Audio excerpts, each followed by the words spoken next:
Welcome everyone to knowledge require classes. आज हम लोग क्लास 10th साइंस का बायोलॉजी का chapter first life process discuss करने जा रहे हैं। तो स्टार्ट करते हैं बिना देर किए। सबसे पहले हम लोग चलते हैं अपने चैप्टर की तरफ। Class 10th science chapter first life process. अब इसकी डेफिनेशन से स्टार्टिंग करते हैं। All activities that takes place in a living organism to keep it alive are called life process. कहने का मतलब कि वो सभी एक्टिविटीज जो एक ऑर्गेनिज्म परफॉर्म करता है खुद को जिंदा रखने के लिए, वही होती है लाइफ प्रोसेस। ठीक है, ये तो मैंने बोल दिया। इसके बाद आगे की बात, इसमें क्या क्या इंक्लूडेड है। सबसे पहला पार्ट है nutrition, respiration, transportation, excretion and reproduction. Nutrition, respiration, transportation, excretion and reproduction. इस चैप्टर के अंदर हम इन चार टॉपिक्स को पढ़ने वाले हैं। रिप्रोडक्शन यहाँ पर हम लोग नहीं पढ़ेंगे, ठीक है, इसका एक सेपरेट चैप्टर है। उसके बाद अब सबसे पहला पॉइंट है why necessary to obtain energy for cellular activities and to maintain body function. मतलब एनर्जी को ऑब्टेन करना सेलुलर एक्टिविटीज को परफॉर्म करके, ये न्यूट्रिशन होता है। न्यूट्रिशन का सबसे पहला पार्ट, सबसे पहला डेफिनेशन ये रहा, the process of taking food and its utilization by the body to get energy for growth. मतलब अपनी बॉडी को एनर्जी देकर ग्रोथ देना, उसके सेल्स या बाकी सारी एक्टिविटीज को परफॉर्म करने के लिए रिपेयर देना और मेंटेनेंस देना, ये सब न्यूट्रिशन का पार्ट होता है। अब न्यूट्रिशन हमारे पास दो तरह के होते हैं। पहला है ऑटोट्रॉपिक न्यूट्रिशन, दूसरा है हेटेरोट्रॉपिक न्यूट्रिशन। ऑटोट्रॉपिक न्यूट्रिशन वो न्यूट्रिशन होता है जिसमें ऑर्गेनिज्म रॉ मटेरियल्स का यूज करके खुद का फूड खुद प्रिपेयर कर लेते हैं।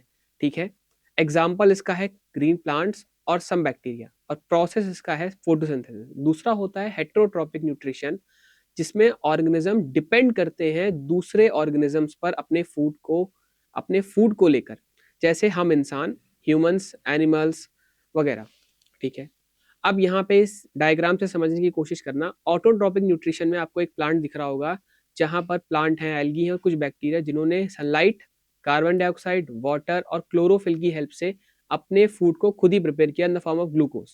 ठीक है, दूसरी बात, नीचे यहाँ पर आपको दिखेगा हेटेरोट्रॉपिक न्यूट्रिशन। इसमें हम इंसान या बाकी सारे ऑर्गेनिजम्स जो भी हैं, दूसरे ही ऑर्गेनिजम्स का या दूसरे फूड को कंज्यूम कर रहे हैं। या तो वो प्लांट हो सकते हैं या कोई दूसरा ऑर्गेनिज्म ही हो सकता है। टाइप्स ऑफ हेटेरोट्रॉपिक न्यूट्रिशन, यहाँ पर एक बात लिखी हुई है। इसमें देखिए हेटेरोट्रॉपिक न्यूट्रिशन के भी तीन टाइप है। एक होलोजोइक है, एक सेप्रोट्रॉपिक है और एक पैरासिटिक है। होलोजोइक न्यूट्रिशन जिसमें सॉलिड फूड पार्टिकल्स को कंज्यूम करते हैं, जैसे अमीबा, ह्यूमंस, एनिमल्स। फिर है सेप्रोट्रॉपिक न्यूट्रिशन, जिसमें ऑर्गेनिज्म डेड और डीके, मतलब मरे हुए या बेकार ऑर्गेनिक मैटर पर अपना फूड या उससे कहा जाए उससे अपना फूड ऑब्टेन करता है। फिर तीसरा होता है पैरासिटिक, जिसमें ऑर्गेनिज्म अपना फूड किसी दूसरे होस्ट के अंदर रहकर फूड को ऑब्टेन करता है, जैसे टिक्स, मस्कीटो। मस्कीटो मतलब मच्छर होता है, जैसे वो हमारा खून चूसता है ना, वैसे ही हमारे खून से उसको अपना न्यूट्रिशन मिलता है। यही बात यहाँ पर मेंशन है। Saprophytic feed on dead and decaying matter, parasitic living on inside other organism and derive nutrition, and holozoic। अब यहाँ पर एक एग्जांपल आपको दिख रहा है न्यूट्रिशन इन अमीबा। तो अमीबा को देख सकते हो, सबसे पहले इसका ये फूड आया इसके सामने, इसके सूडोपॉड्स हैं, उसके बाद इसने फूड को कंज्यूम किया और डाइजेस्ट किया। इसके बाद ये आपको ये पार्ट दिखेगा जहाँ पर इसने अपने फूड को डाइजेस्ट कर लिया है। तो ये सिंपल सा प्रोसेस फिर से डिस्कस कर लेते हैं। यहाँ पर इसने अपने क्या किया, अपने बड़े बड़े हाथ जैसे स्ट्रक्चरों को फैलाया, फूड को इंजेस्ट किया, डाइजेस्ट करके एनर्जी को लिया और उसके बाद ये आगे चला गया। ठीक है, अब फोटोसिंथेसिस इसी का एक इंपॉर्टेंट पार्ट है। फोटोसिंथेसिस क्या होता है? फोटोसिंथेसिस, पहली बात, प्लांट परफॉर्म करते हैं। इसकी डेफिनेशन आपको पता है कि जिसमें प्लांट अपना फूड खुद प्रिपेयर करते हैं by using sunlight, chlorophyll, carbon dioxide and water. इसकी इक्वेशन यहाँ पर लिखी हुई है, इंपॉर्टेंट होती है, आ भी जाती है। 6CO2 + 12H2O, हमारे पास प्रोडक्ट आते हैं ग्लूकोज। ये जो फॉर्मूला लिखा हुआ है, ये ग्लूकोज का फॉर्मूला है, ये ऑक्सीजन है, ये वाटर है। कंडीशंस क्या क्या रिक्वायर्ड होती हैं?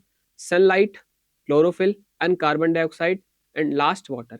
इन चारों कंपोनेंट्स का सही अमाउंट में होना जरूरी है। यानी सनलाइट अच्छी हो, क्लोरोफिल भी हो, CO2 हो और वाटर भी हो। स्टेप्स क्या होते हैं? सबसे पहले लीव्स में क्लोरोफिल नाम का एक ग्रीन कलर का पिगमेंट होता है जो सनलाइट को एब्जॉर्ब करता है, हीट को ट्रैप करता है।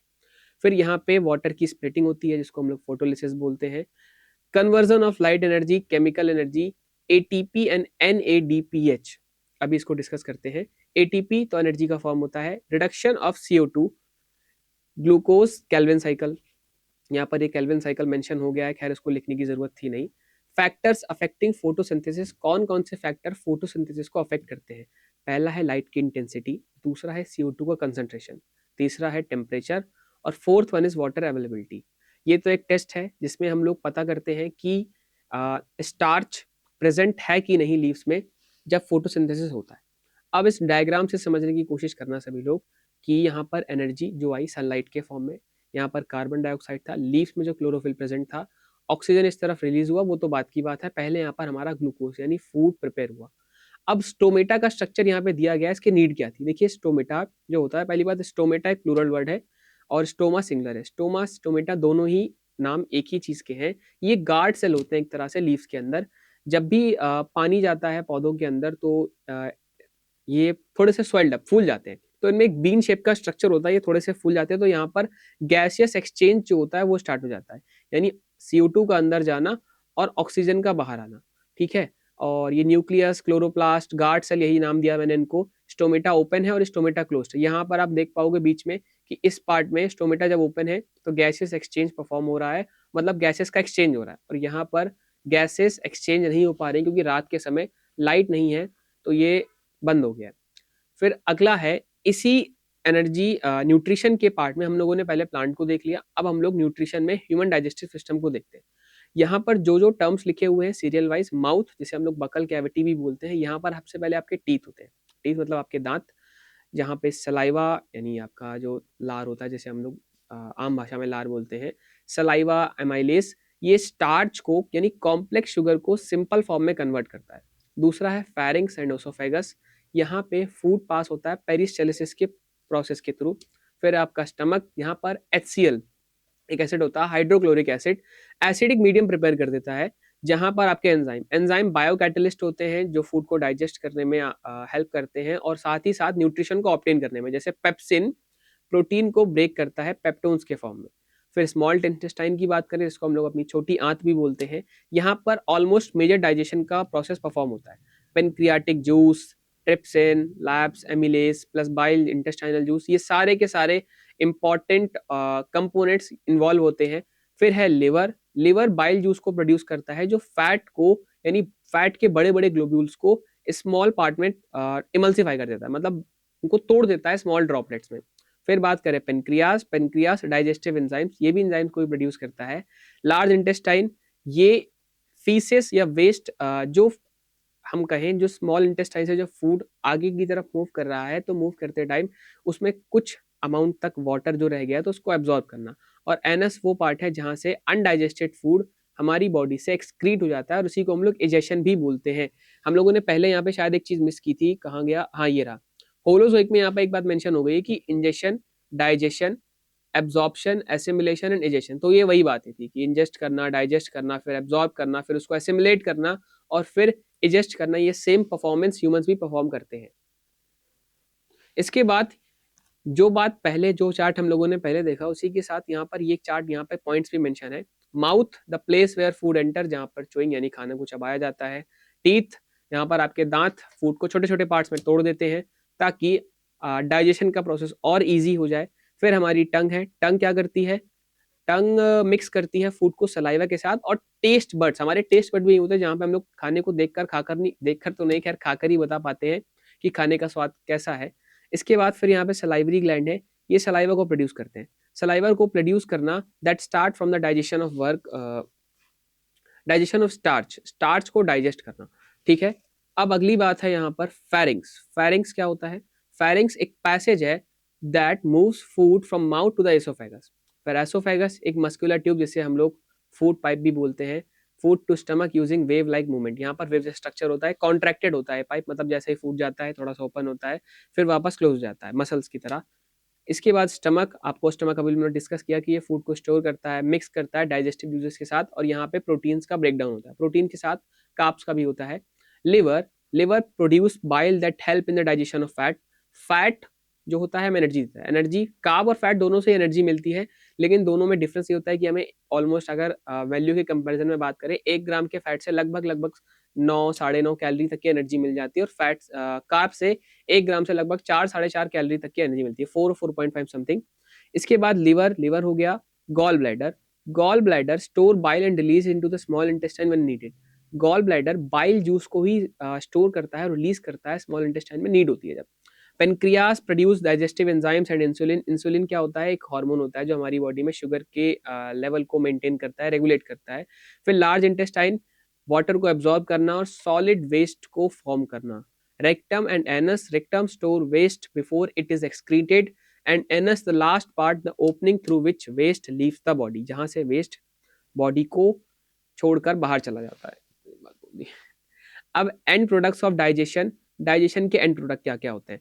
कार्बोहाइड्रेट ग्लूकोज बन जाता है, प्रोटीन अमीनो एसिड बन जाते हैं, और फैट बन जाते हैं फैटी एसिड प्लस ग्लिसरॉल। यहाँ पर आप डायग्राम से समझ पाओ, सलाइवरी ग्लैंड्स, टंग, एसोफेगस, एपिग्लॉटिस तो नहीं, यहाँ पे एसोफेगस है, ये फिर ऐड हुआ है, ये भी एक पार्ट है। फिर लिवर, स्टमक, गॉल ब्लैडर, यूरिनम, पेनक्रियास, स्मॉल इंटेस्टाइन, यहाँ पर कॉलन जिसे हम लार्ज इंटेस्टाइन का ही पार्ट बोलते हैं।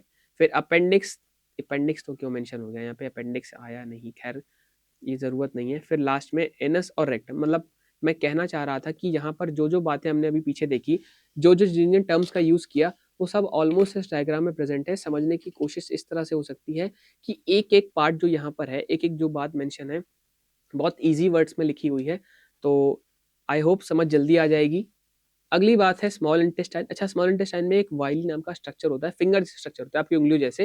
ये क्या करते हैं? यहाँ पर हमारी ब्लड वेसल्स होती हैं जो न्यूट्रिएंट्स को एब्जॉर्ब करके पूरी बॉडी तक ट्रांसपोर्ट करते हैं। यही ब्लड वेसल्स हमारी बॉडी में ऑक्सीजन को भी ट्रांसपोर्ट करती हैं। तो यहाँ पे जो वाइली जैसा टर्म यूज हुआ है ना, ये वाइली, इसको बोलते हैं डाइजेस्टेड फूड को फिंगर जैसे स्ट्रक्चर होते हैं जो फूड से न्यूट्रिएंट्स को एब्जॉर्ब करते हैं। आगे इस चैप्टर का दूसरा पार्ट, न्यूट्रिशन के बाद है रेस्पिरेशन। रेस्पिरेशन वो प्रोसेस जिससे हमारा ग्लूकोज या फूड ब्रेक डाउन होता है सेल्स में एनर्जी को रिलीज करने के लिए। टाइप्स ऑफ रेस्पिरेशन, रेस्पिरेशन दो टाइप के होते हैं, aerobic and anaerobic. Aerobic respiration वो होता है जहाँ पे ऑक्सीजन की रिक्वायरमेंट होती है और एंड प्रोडक्ट निकलते हैं carbon dioxide plus water and energy, जैसे हम लोग ह्यूमंस और एनिमल्स इसको परफॉर्म करते हैं। एनएरोबिक रेस्पिरेशन वो होता है जहां पर ऑक्सीजन की रिक्वायरमेंट नहीं होती है, यहाँ पर एंड प्रोडक्ट में alcohol, CO2 plus energy, east और कुछ बैक्टीरिया इस पार्ट को परफॉर्म करते हैं।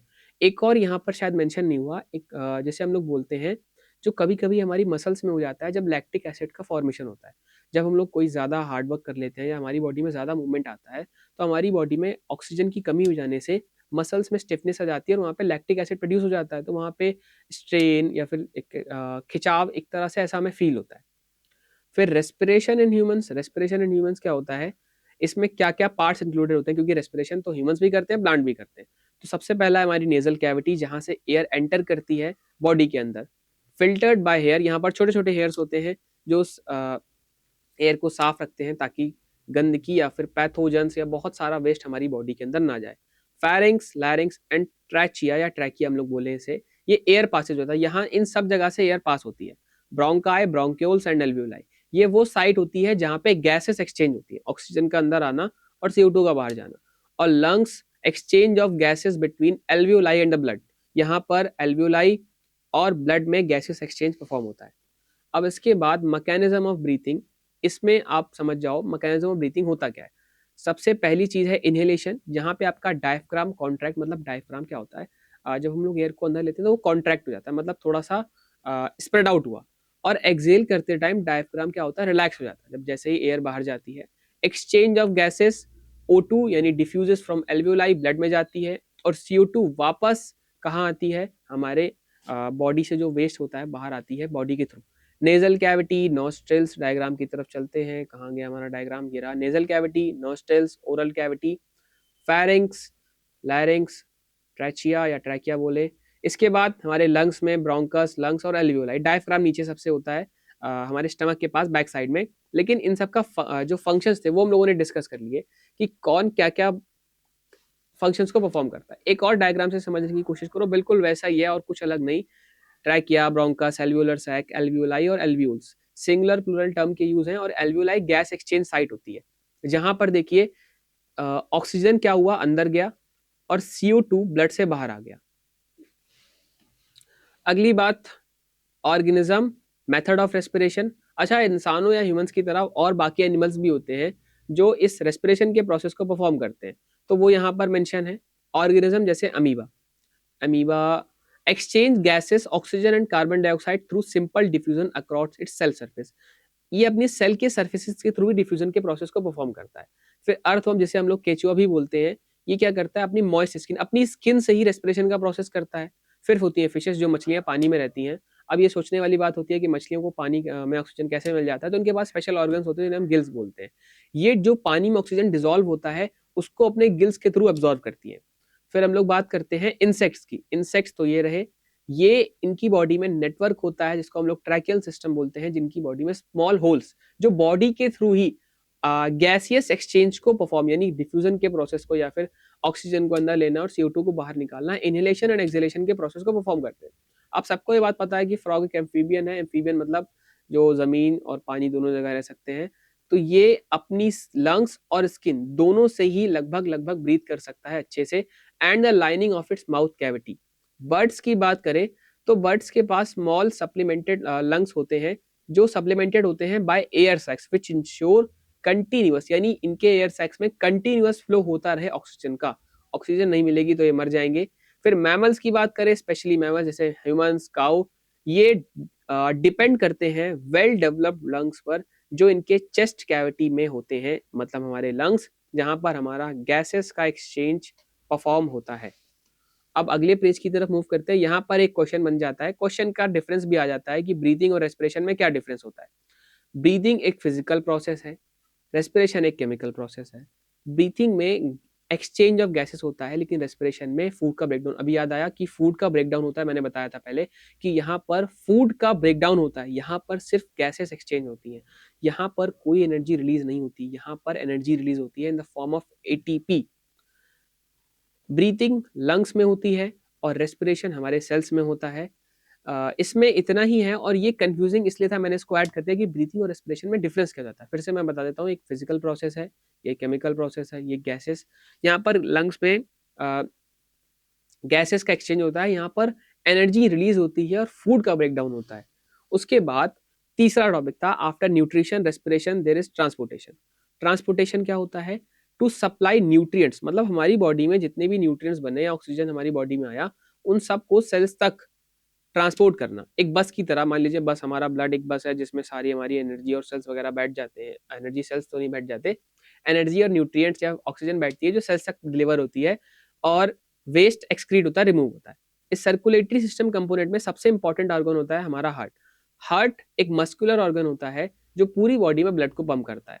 अब इस हार्ट को समझने के लिए हम इसको एक प्लस के सिंबल से समझते हैं. मैं बताता हूँ, जैसे ये हमारे 4 चेम्बर्स होते हैं हार्ट में, right atrium, left atrium, right ventricle and that is left ventricle. ठीक है. अब इस राइट साइड पे होता है डीऑक्सीजनेटेड ब्लड, जिसे हम लोग गंदा वाला खून भी बोल सकते हैं, CO2 वाला ब्लड भी बोल सकते हैं, और राइट साइड पे होता है ऑक्सीजनेटेड ब्लड. अब यहीं पर यही बात मेंशन है कि 4 chambers, right atrium, right ventricle, left atrium and left ventricle. Valve, 4 valve भी होते हैं, अभी इसको डिस्कस करते हैं क्योंकि वॉल्व की बात अभी बाद में ही आएगी. डबल सर्कुलेशन, ये तो एक देखिए पॉइंट जो मेंशन थे कि डबल सर्कुलेशन क्या होता है, जिसमें 2 तरह का सर्कुलेशन, मतलब हमारा ब्लड 2 बार सर्कुलेशन करता है. एक पहला क्या होता है कि जिसमें हमारा ब्लड लंग्स तक जाता है और वहां से उसमें गैसेस एक्सचेंज या फिर हम कहें हमारी CO2 रिमूव होती है और ऑक्सीजन ऐड हो जाती है जो वापस आती है. और दूसरा होता है सिस्टमिक या फिर सिस्टमैटिक सर्कुलेशन, यहाँ पे शायद स्पेलिंग गलत हो गई है, जिसमें हार्ट, बॉडी और हार्ट, जिसमें हमारा सर्कुलेशन पूरी बॉडी में ब्लड जाता है, फिर एनर्जी देकर या फिर न्यूट्रिएंट्स और सारे सेल्स को ऑक्सीजन देकर वापस आता है वेस्ट को लेकर, यानी CO2 को ऐड करके.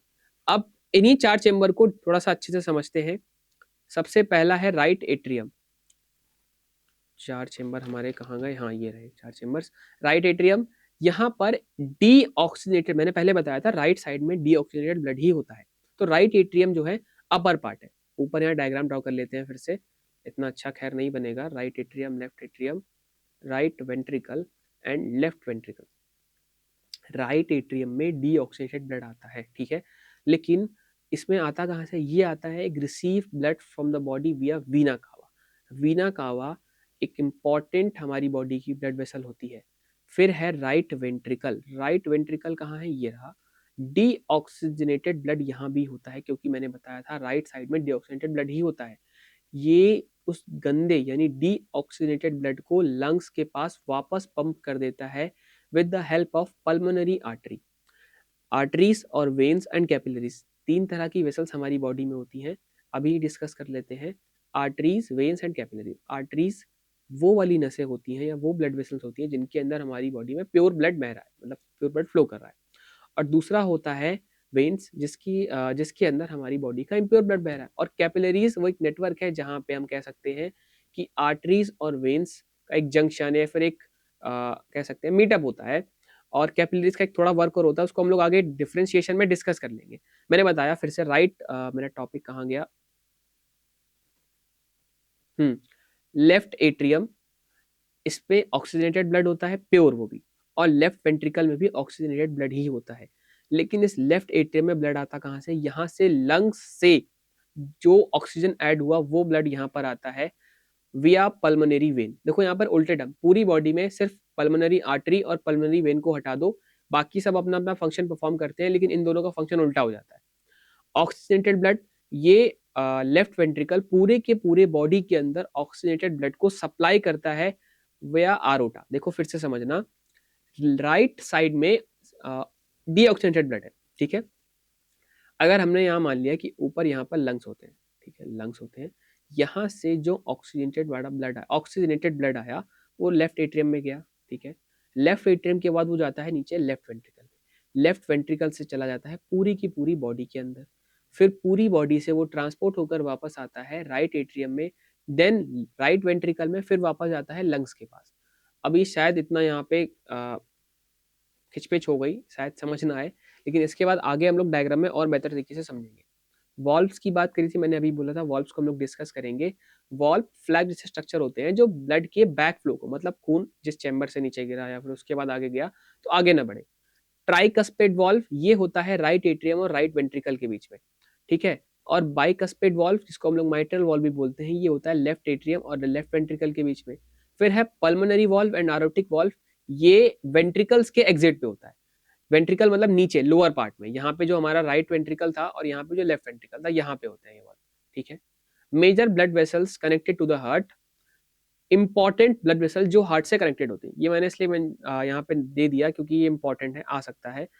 आ सकता क्या, समझ आना जरूरी है क्योंकि उसके लिए इंपॉर्टेंट है, क्योंकि अगर हम लोग हार्ट में हम लोगों ने चेम्बर्स को डिस्कस किया, चारों चेम्बर्स हमने वॉल्व डिस्कस कर लिए, लेकिन ये भी रह जाएगा तो फिर बहुत बेकार रहेगा। वीना कावा, ये डीऑक्सीजनेटेड ब्लड को बॉडी से लेकर आता है राइट एट्रियम में। मैंने बताया था कि सबसे पहले जो गंदा खून होता है वो, अगर जो डीऑक्सीडेंट, अगर हम लोग उसको अपना पहला स्टेप मान ले, तो वो आकर गिरता है राइट एट्रियम के अंदर, इस चेम्बर के अंदर राइट एट्रियम में गिरता है, फिर वो नीचे जाता है राइट वेंट्रिकल में। पल्मोनरी आर्टरी क्या करती है, ये डीऑक्सीनेटेड ब्लड को वापस लेकर जाती है लंग्स के पास, यहां से लंग्स के पास। देन पल्मोनरी वेन, ये ऑक्सीजनेटेड ब्लड को लंग्स से डालती है लेफ्ट एट्रियम के अंदर। जो लंग्स में ब्लड हमारा प्यूरिफाई हुआ, O2 यहाँ पर ऐड हुआ, वो कहाँ आया, लेफ्ट एट्रियम के पास।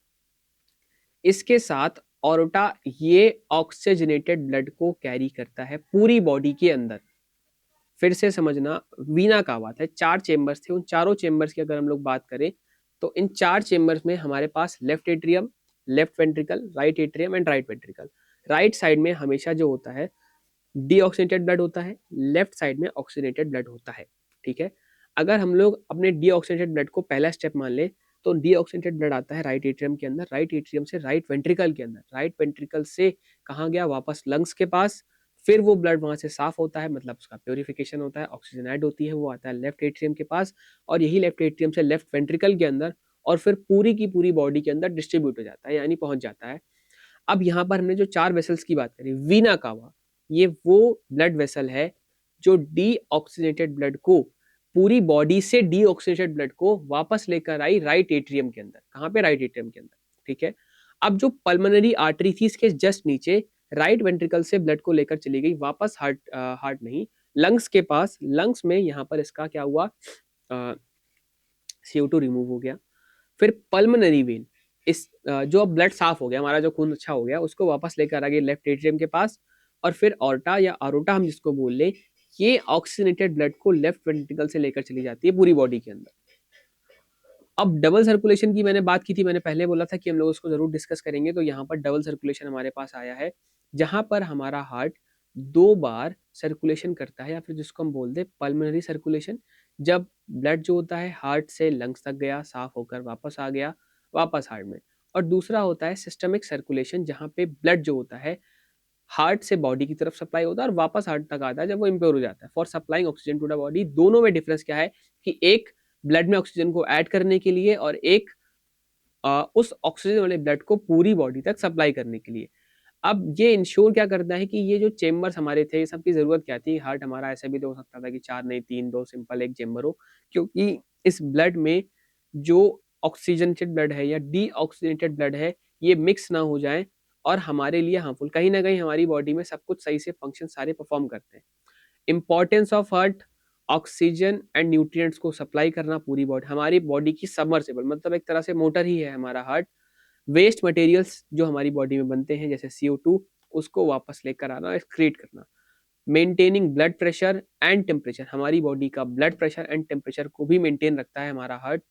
और ऑल ऑर्गन्स को, जो हमारे सारे ऑर्गन्स फंक्शन परफॉर्म कर रहे हैं उनको भी हेल्प करना, ये भी हार्ट का ही एक इम्पॉर्टेंट काम होता है। अब ये एनाटॉमी है जिसमें हम लोग डायग्राम हम लोग डिस्कस करते हैं बहुत अच्छे से। एनाटॉमी ऑफ हार्ट मैंने बताया था, देखो 4 चेम्बर्स थे हमारे पास, जिसमें हम लोग बोलते हैं, अच्छा ये वीना कावा आपको दिख रही होंगी, सुपीरियर वीना कावा, इन्फीरियर वीना कावा। ये वीना कावा ही है जो इम्प्योर ब्लड को बॉडी में लेकर आती है। लेकिन एक जो होती है वो हमारे हार्ट के यानी चेस्ट के अपर पार्ट यानी ब्रेन से, नेक वाले रीजन से उस इम्प्योर ब्लड को नीचे लेकर आई। और इन्फीरियर वीना कावा जो लोअर बॉडी से लेकर आई, मतलब वीना कावा ही है जो इम्प्योर ब्लड को वापस लेकर आ रही है राइट एट्रियम में। लेकिन यहाँ पे इसके जो नाम है सुपीरियर और इन्फीरियर, जो एक अपर पार्ट से लेकर आती है और एक लोअर पार्ट से लेकर आती है। फिर यहाँ पे 4 वॉल्व्स थे, पल्मोनरी वॉल्व यहाँ पर है, ठीक है, बाइकस्पिड वॉल्व यहाँ पर है, फिर ट्राइकस्पिड एंड आरोटिक वॉल्व यहाँ पर है। 2 वॉल्व हमने बोला था जो एट्रियम और वेंट्रिकल की ओपनिंग में होते हैं, और जो 2 वॉल्व होते हैं वो वेंट्रिकल्स की ओपनिंग में होते हैं लास्ट साइड पे। फिर ये थी हमारी पल्मोनरी आर्टरी, ये थी हमारी पल्मोनरी वेन, जो हम लोगों ने पहले भी कहा था कि पल्मोनरी आर्टरी और पल्मोनरी वेन जो होती है, बाकी सारी आर्टरीज और वेन्स को छोड़कर एक्सेप्ट दीज टू अपना अपना काम उल्टा उल्टा करती है। पल्मोनरी आर्टरी जो इम्प्योर ब्लड को लेकर गई और पल्मोनरी वेन जो प्योर ब्लड को वापस लेकर आई। ये हमारा लेफ्ट एट्रियम था, ये हम जानते हैं क्या होता है, लेफ्ट वेंट्रिकल था जहाँ पर प्योर ब्लड आया, फिर नीचे गया, नीचे से हमारी पूरी बॉडी में ट्रांसपोर्ट हुआ। फिर ये था हमारा राइट एट्रियम, ये था हमारा राइट वेंट्रिकल। उसके बाद यहाँ पे सेप्टम ऐड हो गया, इसको तो सेपरेशन के लिए बोलते हैं, जो चेम्बर्स डिवाइड होते हैं।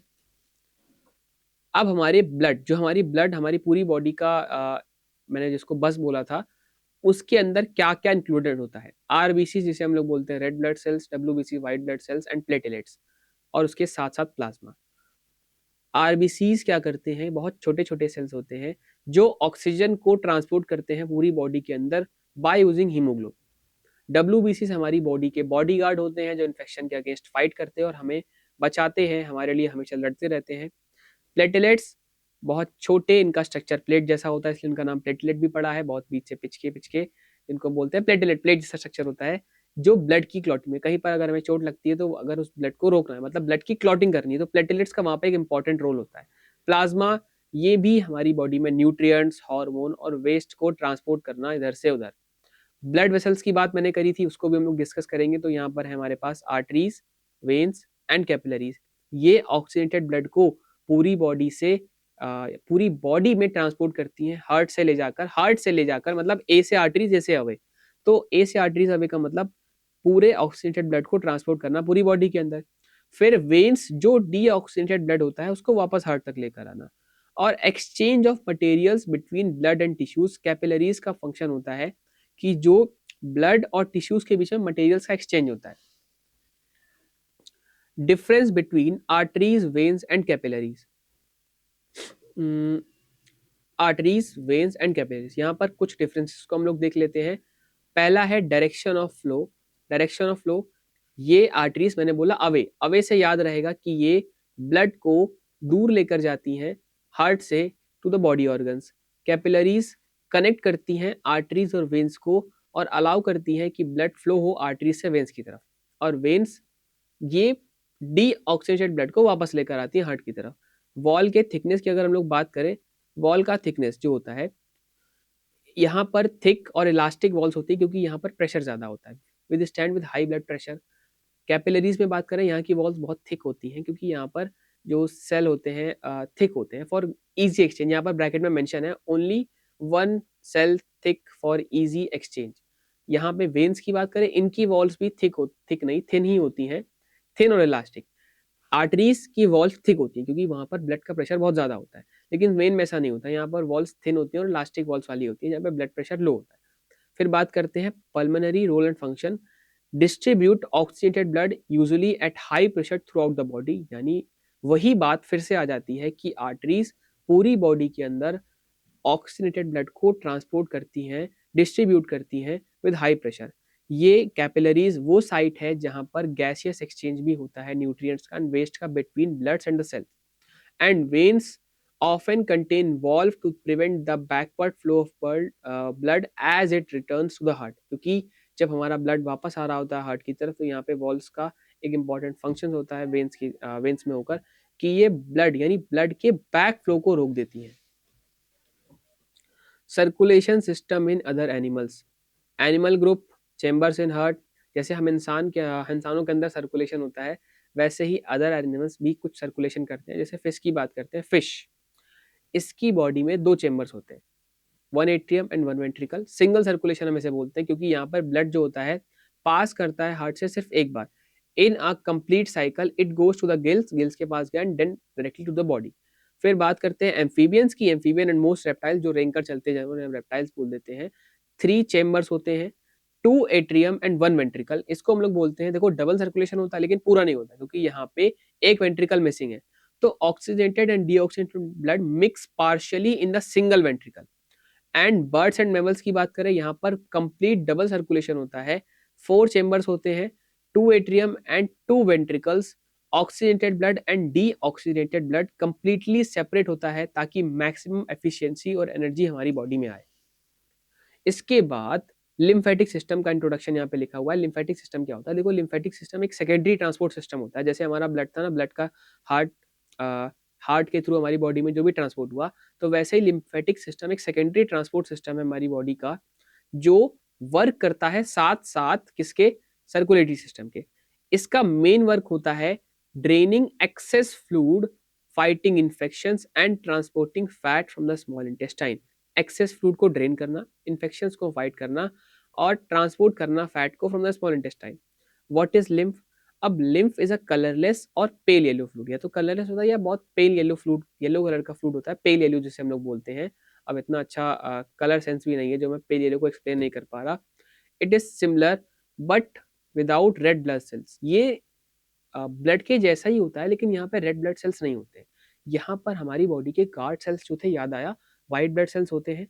मेनली लिम्फोसाइट्स जो हमारी बॉडी के प्रॉपर डिफेंस को मेंटेन करते हैं। Proteins, fats and glucose. In short, lymph filtered blood plasma that leaks out of blood capillaries into tissues. जो हमारे कैपिलरीज से ब्लड लीक हो जाता है और उसके साथ साथ हमारी बॉडी में कुछ अदर इंपॉर्टेंट फंक्शंस को परफॉर्म करना, वो इसका पार्ट होता है। ये जो आप ग्रीन कलर का डायग्राम देख रहे हो, ग्रीन कलर का पूरा स्ट्रक्चर दिख रहा है, ये हमारी पूरी बॉडी में फैला हुआ लिम्फेटिक सिस्टम है। इसके कुछ इंपॉर्टेंट ऑर्गन्स भी होते हैं, जैसे हमारे गले के पास टॉन्सिल्स, हमारा बॉडी का स्प्लीन। अब हम लोगों ने ह्यूमंस में ट्रांसपोर्टेशन तो पढ़ लिया। ट्रांसपोर्टेशन के बाद हम लोग बात करते हैं transportation in plants. Transportation in plants, यहाँ पर ब्लड की कोई रिक्वायरमेंट तो होती नहीं है। Xylem and phloem. जाइलम क्या करता है? वाटर और मिनरल्स को ग्रेविटी के अगेंस्ट ऊपर लेकर जाता है लीव्स तक, जहाँ पर फूड का प्रिपरेशन होना है। और फ्लोएम, जो फूड प्रिपेयर हुआ in the form of sucrose और ग्लूकोज, जो भी हम बोले यहाँ पर सुक्रोज हो गया है, from leaves to all parts, उसे हम लोग बोलते हैं फ्लोएम की वर्किंग। जाइलम जो फूड और मिनरल्स को ऊपर लेकर गया, और फ्लोएम जो फूड को पूरे प्लांट के अदर पार्ट तक डिस्ट्रीब्यूट करता है और पहुंचाता है। अब यहाँ पे एक टर्म आता है transpiration. Transpiration, loss of water vapour from leaves through stomata help in water pull suction force. जैसे एक नारियल वाला एग्जांपल लेते हैं हम लोग कि नारियल के अंदर पानी, जो नारियल का पानी होता है वो कहाँ से आता है? तो वो इसी से आता है, ट्रांसपिरेशन में जो सक्शन फोर्स लगता है। जैसे हम लोग किसी स्ट्रॉ से किसी ड्रिंक को पीते हैं ना, तो वैसे ही जो सक्शन फोर्स उस वाटर को ऊपर लेकर आया। तो जो वाटर वेपर गर्मियों के टाइम में जो प्लांट खुद को ठंडा रखने के लिए ट्रांसपिरेशन का यूज करते हैं, अपने लीव्स के थ्रू वाटर वेपर को लूज कर देना, help in water suction force, ये तो हो ही गया। फिर रूट प्रेशर की बात करें, रूट प्रेशर क्या होता है, ये वाटर को अपर डायरेक्शन में पुश करता है। Root pressure is the pressure that push water in upper direction, इसी से मिनरल्स और वाटर ऊपर पहुंचते हैं। अब यहाँ पर एक और टर्म आता है difference between xylem and phloem, इसको हाईलाइट पता नहीं क्यों कर दिया रेड कलर से। Xylem transport water and minerals from root to leaves. Xylem क्या करता है, वाटर और मिनरल्स को रूट्स यानी जड़ों में पानी डाला जाता है। जड़ों में पानी होता है, मतलब डाल तो हम लोग वैसे भी देते हैं, लेकिन जो जड़ों में पानी होता है मिट्टी की, उसी पानी को ऊपर लेकर जाना जाइलम का काम होता है। फिर फ्लोएम ट्रांसपोर्ट करता है फूड को, जो फूड ऊपर बना उसको नीचे लेकर आना लीव्स तक। डायरेक्शन की बात करें, xylem only upward and phloem upward and downward to all parts, क्योंकि फ्लोएम जो फूड प्रिपेयर हुआ उसको पूरे पार्ट सभी पार्ट्स तक डिस्ट्रीब्यूट करना है, पहुंचाना है। सेल टाइप, जाइलम जो होता है मेनली उसका मैक्सिमम पार्ट डेड सेल से ही बना होता है, और फ्लोएम का जो मैक्सिमम पार्ट होता है वो लिविंग सेल से बना होता है। एनर्जी के यूज की बात करें तो xylem transport is passive, no energy used. Xylem के ट्रांसपोर्टेशन में किसी भी एनर्जी की रिक्वायरमेंट नहीं होती है। और फ्लोएम का ट्रांसपोर्ट एक्टिव होता है, जिसे हम लोग एक्टिव ट्रांसपोर्ट बोलते हैं। यहाँ पर एनर्जी और एटीपी की रिक्वायरमेंट होती है फूड को ट्रांसपोर्ट करने के लिए। फिर यहाँ पर एक डायग्राम दिख रहा है, डायग्राम या इमेज बोले, ट्रांसपोर्टेशन इन प्लांट। अब ट्रांसपोर्टेशन ऑफ वाटर आप देख पाओगे, यहाँ पर जाइलम से ऊपर हुआ, ट्रांसपिरेशन हो गया है, स्पेलिंग गलत हो गई है यहाँ पर ये, तो इसको इतना ध्यान से मत देखिएगा, स्पेलिंग को मतलब सही कर लीजिएगा, गलत यहाँ पे हो गया है। ट्रांसपोर्ट ऑफ फूड फ्लोएम, अब यहाँ पे फूड जो प्रिपेयर हुआ उसको वापस नीचे और ऊपर दोनों डायरेक्शन में लेकर आना। जाइलम यहाँ पे water up and phloem food up and down in both direction. अब यहाँ पे चैप्टर का लास्ट टॉपिक है जो सबसे इंपॉर्टेंट तो नहीं है, खैर ट्रांसपोर्टेशन नहीं था, क्योंकि इंपॉर्टेंट तो ये भी है, मतलब उस तरह से नहीं, क्योंकि हमारे पास न्यूट्रिशन था, रेस्पिरेशन था, ट्रांसपोर्टेशन था। अब जो लास्ट टॉपिक बचता है वो था एक्सक्रीशन। एक्सक्रीशन क्या होता है, the process of removing metabolic waste, या फिर वेस्ट को रिमूव करना हमारी बॉडी से, ये एक्सक्रीशन का पार्ट होता है। अब हमारे मेन एक्सक्रीटरी सिस्टम में सबसे पहला और सबसे इंपॉर्टेंट जो बॉडी ऑर्गन है वो किडनीज, क्योंकि ये हमारी बॉडी से वेस्ट जैसे यूरिया, यूरिक एसिड या यूरिन को निकालता है या एक्सक्रीट करता है। फिर यूरिटर्स, यूरिन को यूरिनरी ब्लैडर तक लेकर जाना, और यूरिनरी ब्लैडर वो बॉडी ऑर्गन है या फिर वो हिस्सा हमारे शरीर का जो स्टोर करता है यूरिन को, और यूरेथ्रा वो पासेज है यहाँ से यूरिन हमारी बॉडी से बाहर निकल जाता है। अब किडनी की यूनिट की बात करें, किडनी की यूनिट होती है नेफ्रॉन। जैसे हमारे हार्ट में चेंबर्स थे, वैसे ही हमारे किडनी में नेफ्रॉन होते हैं, स्ट्रक्चरल और उसकी फंक्शनल यूनिट होती है। यहाँ पर फिल्ट्रेशन होता है बोमेंस कैप्सूल में, रीअब्जॉर्प्शन होता है ट्यूब्यूल्स में, ट्यूब्यूल्स दो होते हैं पीसीटी एंड डीसीटी, मतलब हमारे जो भी ब्लड और ब्लड का प्यूरिफिकेशन हुआ, जो उससे वेस्ट निकला, उससे कुछ रीअब्जॉर्प्शन जो हमारी बॉडी करती है, कुछ जरूरी कंपोनेंट को फिर से रीअब्जॉर्ब कर लेती है। और यूरिन का फॉर्मेशन, एक क्वेश्चन तो यहाँ पे खैर मेंशन हो गई है, लेकिन इतनी जरूरत नहीं है कि ब्लड फिल्टर्ड इन ग्लोमेरुल्स, रीअब्जॉर्ब और फिर यूरिन का फॉर्मेशन, क्योंकि वही बात है। अब डायलिसिस की बात करें, जिसको हम लोग बोलते हैं, एक आर्टिफिशियल प्रोसीजर होता है जिसमें हमारी बॉडी फंक्शन करती है। जब किसी किसी की बॉडीज के क्या होते हैं, किडनी फेल हो जाते हैं, तो उसकी बॉडी वेस्ट प्रोडक्ट को सही से फिल्टर आउट नहीं कर पाती है, उसकी किडनी उसकी बॉडी से वेस्ट को रिमूव नहीं कर पाती, तो उस केस में हम लोग डायलिसिस का यूज करते हैं। इस डायलिसिस के प्रोसेस में सबसे पहला होता है ब्लड का removal. Blood is taken from the patient body, usually from a vein access point, हमारी बॉडी से ब्लड को निकाला गया, सेंट टू डायलिसिस। एक डायलिसिस मशीन एक आर्टिफिशियल किडनी की तरह ही काम करती है, यहाँ पर उस ब्लड को निकाला गया। अब यहाँ पे लिखा है an anticoagulant like heparin is added to prevent clotting, एक ब्लड की क्लॉटिंग को रोकना है। फिर इसके बाद फिल्ट्रेशन, यहाँ पर ब्लड डायलिजर के पास जाता है, आर्टिफिशियल किडनी के पास, यहाँ पर सेमी परमिएबल मेम्ब्रेन्स होती है जो फिल्टर करती है। इसके बाद है diffusion, the blood is exposed to dialysis fluid, dialysate waste product जैसे यूरिया और एक्सेस सॉल्ट जो हमारी बॉडी के होते हैं, जो हमारे ब्लड में होते हैं, उसको डायलिसाइट करके move across the membrane and into the dialysate by diffusion. Diffusion का प्रोसेस होता है, डिफ्यूजन का प्रोसेस हम लोग पहले भी डिस्कस कर चुके हैं, मूवमेंट ऑफ पार्टिकल्स और मॉलिक्यूल्स।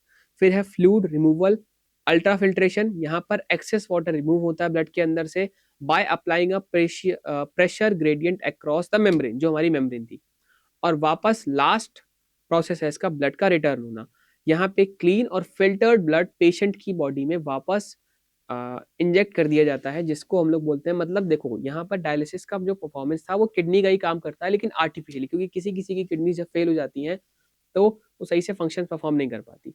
अब यहाँ पे किडनी का स्ट्रक्चर देख पाओगे, रेनल आर्टरी, आर्टरी वेन्स याद आ गया होगा कि हमारी किडनीज को भी ब्लड की नीड होती है, तो आर्टरीज यहाँ पर आती हैं ऑक्सीजन ब्लड लेकर, फिर रेनल वेन आती है जो डीऑक्सीजन ब्लड को वापस लेकर जा रही है, फिर ये किडनी को सेपरेट कट कर दे इससे, तो कॉर्टेक्स, मेड्यूला और पेल्विस, फिर ये यूरेटर से हमने बात की थी, और यूरिनरी ब्लैडर जहाँ पर यूरिन स्टोर होता है, यूरेथ्रा जहाँ से हमारा यूरिन एक्सक्रीट हो जाता है बॉडी के बाहर से। अब प्लांट में एक्सक्रीशन ज़्यादा कुछ खास होता नहीं है, यहाँ पर स्पेशल ऑर्गन्स की नीड कुछ नहीं होती है, क्योंकि इतना ज़्यादा वेस्ट होता ही नहीं। पहला जो होता है, जो गैसियस फॉर्म में, ऑक्सीजन फॉर्म में, स्टोमेटा के थ्रू प्रोसेस, स्टोमेटा जो गार्ड सेल्स थे वो रिमूव हो जाता है।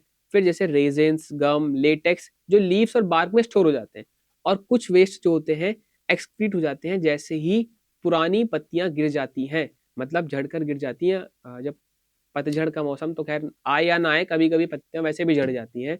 तो यहाँ पर ये चैप्टर खत्म हो जाता है। हमने इसमें 4 पॉइंट्स को डिस्कस किया इंपॉर्टेंट है: nutrition, respiration, transportation and excretion. Nutrition में क्या-क्या था? न्यूट्रिशन में था ऑटोट्रॉपिक, हेटरोट्रॉपिक, उसके साथ-साथ हेटरोट्रॉपिक के 3 ब्रांचेस। उसमें न्यूट्रिशन में हमने देखा कि ह्यूमन्स अपना न्यूट्रिशन कैसे करते हैं, उसमें डाइजेस्टिव सिस्टम था, और प्लांट का न्यूट्रिशन देखा। फिर ट्रांसपोर्टेशन की बात करनी थी। ट्रांसपोर्टेशन में हमारा हार्ट का पूरा ट्रांसपोर्टेशन, उसके बाद प्लांट्स का ट्रांसपोर्टेशन, जाइलम, फ्लोएम, एक्सक्रीशन देखा। और शायद एक पार्ट में मिस कर गया, रेस्पिरेशन, जिसमें हम लोग एनर्जी को बनाते हैं। एनर्जी को हम तो नहीं बनाते हैं, खैर क्या क्या बोल दिया है। एनर्जी, रेस्पिरेशन एक वो प्रोसेस जिसमें एनर्जी बनती है और सेलुलर एक्टिविटीज़ के थ्रू परफॉर्मेंस होती है, उसमें हमारे सेल्स को एनर्जी मिलती है। और उस रेस्पिरेशन में हमने एरोबिक और एनारोबिक रेस्पिरेशन देख लिया। तो बस इस चैप्टर में इतना ही था, और ज़्यादा कुछ भी नहीं। चैप्टर ईजी है और इम्पॉर्टेंट है, क्योंकि इससे काफ़ी सारे क्वेश्चंस आ जाते हैं। तो थैंक्स